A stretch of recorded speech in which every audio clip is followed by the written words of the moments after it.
Hello again, folks. I'm here back with another shaving video. This will be my first video in this new year, so I'm not going to bother saying a late happy Christmas because it's really late now, but a late happy new year. My Christmas has been pretty much okay as it usually is, and yep, I just got out of a hot bath. I was a little bit sick there throughout the week, and the symptoms got worse. I'm okay now, I'm sort of through it, but I thought being in a hot bath clears up all the congestion and mucus. So my whiskers are pretty much softened down, and I'm going to be shaving my face using the Gillette Blue II razor. I don't know what's plus about it, I don't know, more durable or something, and I will be lathering into my face with the shaving cream I got from Superdrug. So I'm just going to wet my face, and when I do that I'm going to steep one of these blades in hot water. So this is another disposable blade, or a full disposable razor. So I'm going to do that.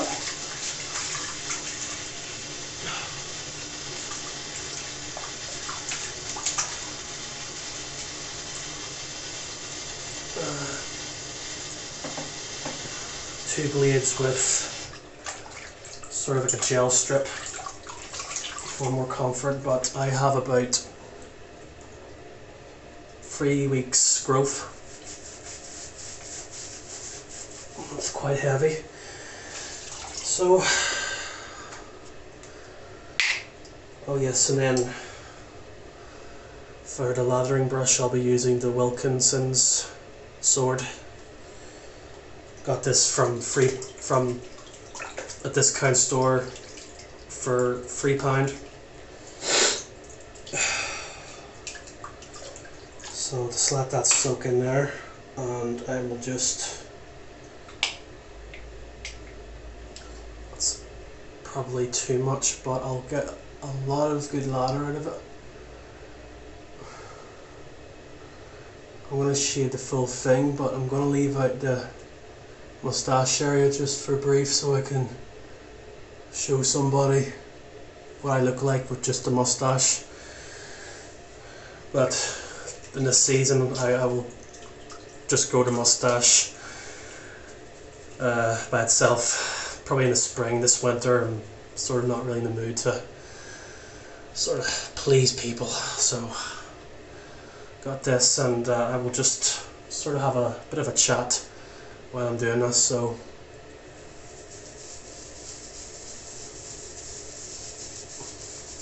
yeah, so it's like been a bit of a low-key Christmas, and around the same time I started feeling a bit ill earlier in the week. I saw a notification. Now this is like far out family, but I'm not really close to any far out relatives, but yeah, it's been news that on my dad's side, his mother passed away there on Tuesday, and I think she was about 82, and she had a flu, but I think she was brought in because she fell or something and got there. So that was the story I was told. So I found out that she passed away on Tuesday, but I found out the following Wednesday night this week.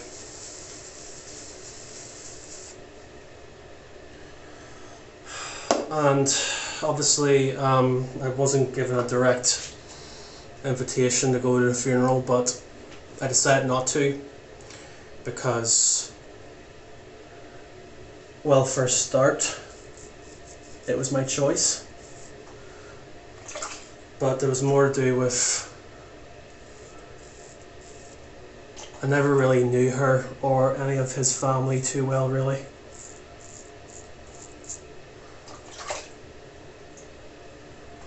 But my mum rang me about her passing away, and she told me she was at a Wednesday night, just a memorial service for her, but the actual funeral was yesterday.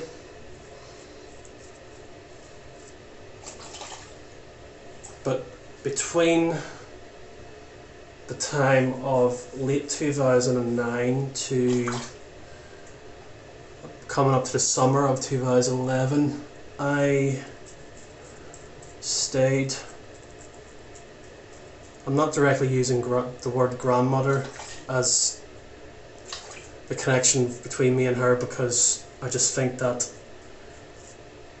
if you use grandmother, you're using it sort of wholesomely and lovingly, but she and I just said some pretty nasty stuff about me, or to me, just sort of things that just sort of leave a bit of a jab and sting there. And she just kept blabbing on how great her husband was and how he was a man of principle and all this here. And her, at that time, I just wasn't given the space. I remember I was just being pestered and harassed by one of my aunts, saying how I took advantage of the house and how I'm eating all the food and not pulling my weight and all this shit, all this fucking bullshit. So there was dissension there. So I was about during that time I was still 16, entering into 17, and I was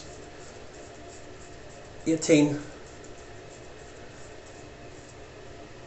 around the time I was kicked out, but I was coming 19 that October, so that was like 2 years being in with them, because I wanted to be back here in the city, and my parents and my siblings were still living out in the countryside.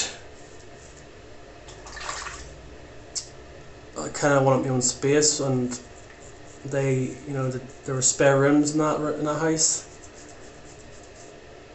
But just looking back at it, if I was to turn time around, I wouldn't have bothered.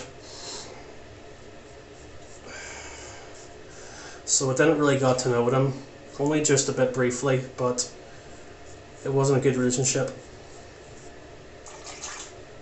I remember I was told that I had to get out, and no one helped me with my belongings, moving stuff out, so my mum had to arrange one of my cousins on her side of the family for her to hold on to stuff while I was trying to figure out where I was going to stay. So just, you know of somebody, including family, but you can then not know them anymore. You know of them, meaning you could have once knew them from years past. So it was completely my choice not to be there. That's a lot of stubble on the sink already. So I just want to show particular.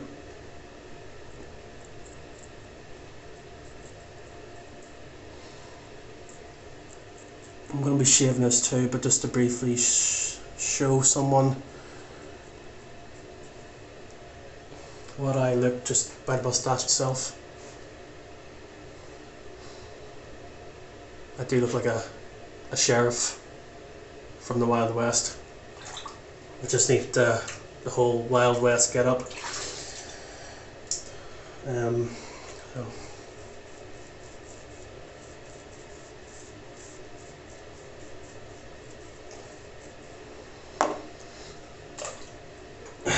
at the Wednesday night memorial service, just my folks went, and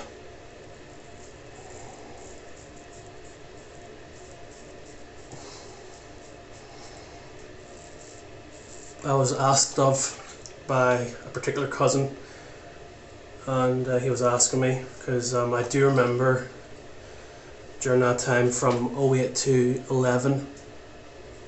Yeah, we were pretty tight. He was into football and I was into wrestling, and we both sort of, played football together, and we played video games. So we had a pretty good bro cousin relationship.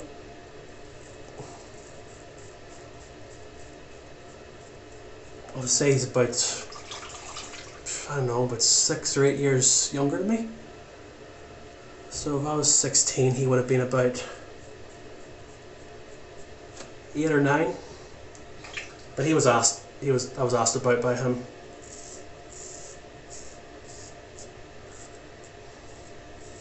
But moving on to a much more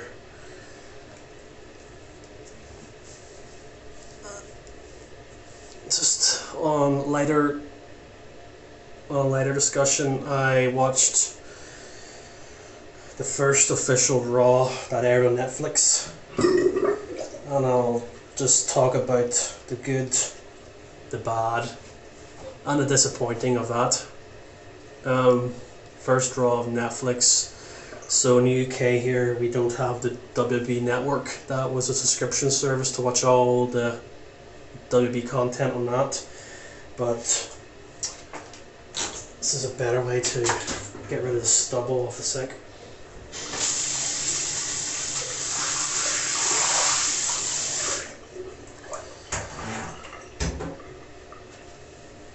The good about it, so it's professional wrestling. They've moved over to Netflix because their actual network is not available in this country no more, outside of the United States. So all the content's been moved over to Netflix because the company made a deal. And I think the good thing about it was solid match card. I loved Roman versus Solo. Storyline was who's going to be the head of the family and that, and then we had a women's championship match between Liv Morgan, Rhea Ripley. That was good. Just to sort of, it looks like that is over, that storyline. And then there was CM Punk versus Seth Rollins, which was a good match because they have a rivalry where they just don't like each other. So that was pretty good to watch. I would say the bad would be the excessive advertisements about upcoming shows throughout the year, even next year.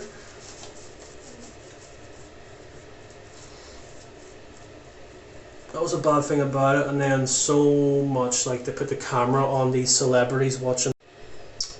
Sorry, the video cut off. Yeah, I'll just make this quick in case I'm out of memory. So yeah, the celebrities, and then the bad thing was The Rock showed up and he was all smiley and jolly and hugged Cody and said how great of a job he did as champion throughout the last year, and then he crowned Roman Reigns the Ula Fala after his match with Solo. So, and then he hugged him and loved him and all that stuff, and did a backstage video of before he took off after drinking some whiskey. He was hugging everybody. So that just shows that all the teasing of going after either Roman or Cody just post WrestleMania last year just looks like it's out the window.